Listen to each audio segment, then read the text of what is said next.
Members, honorable members, please take your seat. If you do not want, Mane Derek ji, please, thank you. Honorable members, please leave silently. Sir, during the 1 second. during the speech of the honorable member, there was a reference made about a member of the other house. So you may please We will examine it and then discuss. We will examine it. Honorable Shri Vijaya Sai Reddy ji, please, please, please, please, please, please. Honorable, honorable, please, please, please. Shri Reddy has already started. Please, please, please, please. Sanjay ji. Please, Shri Reddy ji, please commence. Please commence. Please, everyone. Honorable members, please. Please commence. Please, honorable Vice members. Chairman, sir. Please. Some of the honorable members have quoted wholesale price index to be the parameter to prove the inflation, which is at 15.1%. According to me, the people do not buy the goods wholesale. It is only consumer price index is the right measure to judge the inflation, which is 7.1% in June 2022. Sir, it is undoubtedly high. It is not justifiable. 7.01% is unjustifiable, is definitely on higher side, and it is still lesser than, it is 7.0, I'm not justifying 7.01%, but it is still lesser than 10.4%, which was the inflation rate during Honorable Finance Minister Chidambaram time.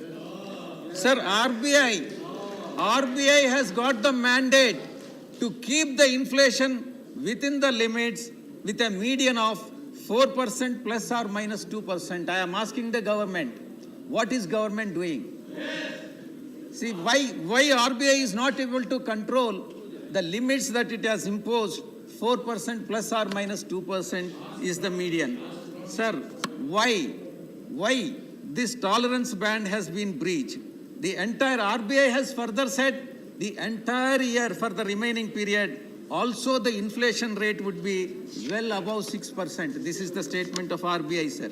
What is that the government is doing in this regard? Sir, inflation, according to me, inflation is a taxation without legislation. It is a taxation without legislation. Inflation, according to me, it's my own interpretation, is violative of Article 38 of the Indian Constitution. Permit me to read it in verbatim.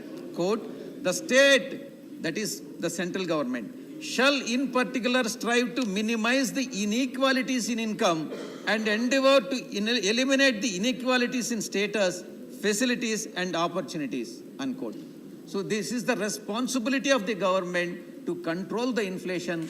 According to me, the government of India, the present central government has failed to control the inflation. Sir, increase of price of essential commodities adversely impacts the poor of the poorest of the poor, sir, and the marginalized sections in the society. Sir, 1 lakh rupees, 1 lakh of rupees in the year 2001 is now equivalent to that of 27,000 rupees. See, this is the value of the rupee as of now when compared to 2001. Therefore, it is the duty of the government to ensure that socio-economic security, to control the prices by controlling the prices and enhance the quality of life. Sir, the government, I advise the government, Honorable Finance Minister, to go for control of inflation, adopting the means of controlling the inflation. One, cash reserve ratio. Cash reserve ratio, which is 4.5% at present, may be raised by 50 more basis points, and accordingly the inflation also will be controlled. The next is statutory liquidity rate. The statutory liquidity ratio is maintained at 18% as of now, and it can be increased by the Reserve Bank of India in case if it is required to the extent of 40%. Sir, therefore, I request the Honorable Finance Minister to adopt these two measures and thereby control the inflation, sir. Sir, labor participation, 4 more minutes. Labor participation. Sir, the trauma of migration in 2020, COVID, low wages, lack of social security, support system have caused the less migrants to return to the urban centers. Those who have left the work and then migrated back to their respective places have not come back to the urban centers and not joined the duty. This is one of the reasons for the less purchasing capacity of the people of the country, sir. Sir, as per the National Statistical Office, the labor force participation in the quarter January to March of 2022 stood at 47.3%, which is miserably low. Sir, March alone, it fell to 39.5%, shrinking the labor force to 3.8 million, and further, female participation stood at only 9%, meager 9%, which I'm Honorable Finance Minister, I would like to Finance Minister to take care of, to take cognizance of this.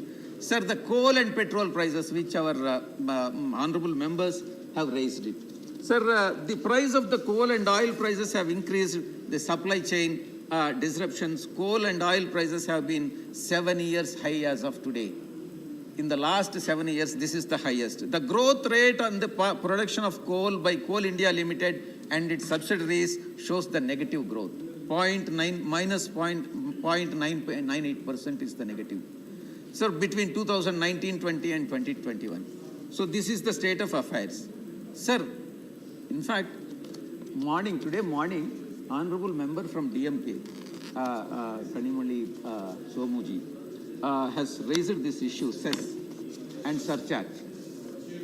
Sir, between 2015 to 16 till today, what states ought to have got, had it not been cess and surcharge, it would have been the central gross tax revenue, and according to the finance minister, the center is distributing 41% of the gross tax revenues to the states, which is not correct. If at all central government includes the cess and surcharge also in the gross tax revenues, the real distribution of taxes to the states is only approximately about 31 to 32%. And states have lost altogether 11.26 lakh crores, and Andhra Pradesh alone has lost about 46,000 crores in the last 7 years. This is the state of affairs, and the center, in other words, I can say that center is robbing the states by imposing the cess and surcharge. Sir, input costs. There is a slowdown of pace in the manufacturing sector. Broad-based slowdown in the growth across the number of measures such as factory orders, production, export, input buying, and employments as clients and businesses restricted spending amid elevated inflation. My time is over, sir. One more minute. Sir, chairman has to allow. Sir, please. Sir, it is by convention. It is by convention that the interest rates on small saving schemes, which Honorable Finance Minister is aware, should be 25 to 100 basis points above the 10-year bond yield, 10-year Government of India bonds. The Government of India 10-year bonds yield has increased 140 basis points from 6.04% to 7.46%. Therefore, it is the responsibility of the government to increase the PPF rates also from 7.1% to 7.8%. And also Sukanya Samruddhi Yojana from 7.6% to 8.3%. And senior citizen savings scheme has to be, rate of interest has to be increased from 7.4% to 8.1%. You can't have two different logics for the same subject. So I request the Honorable Finance Minister to take cognizance of this. Sir, inflation is worldwide phenomena as of now. However, it is the responsibility of the government to control it. Just because there is an inflation in Germany, just because there is an inflation in UK and also in US, doesn't mean that India can justify the inflation. It is the responsibility. Our neighboring countries also, yes, there is an inflation. Sir, everything is covered. Now, as Derek ji has pointed out, everything except some exempted items, everything is covered under GST. Even Tirumala God is also not spared. This I have raised several times. And Honorable Finance Minister is not. All the BJP members would go to Tirumala and then pray the God, but their God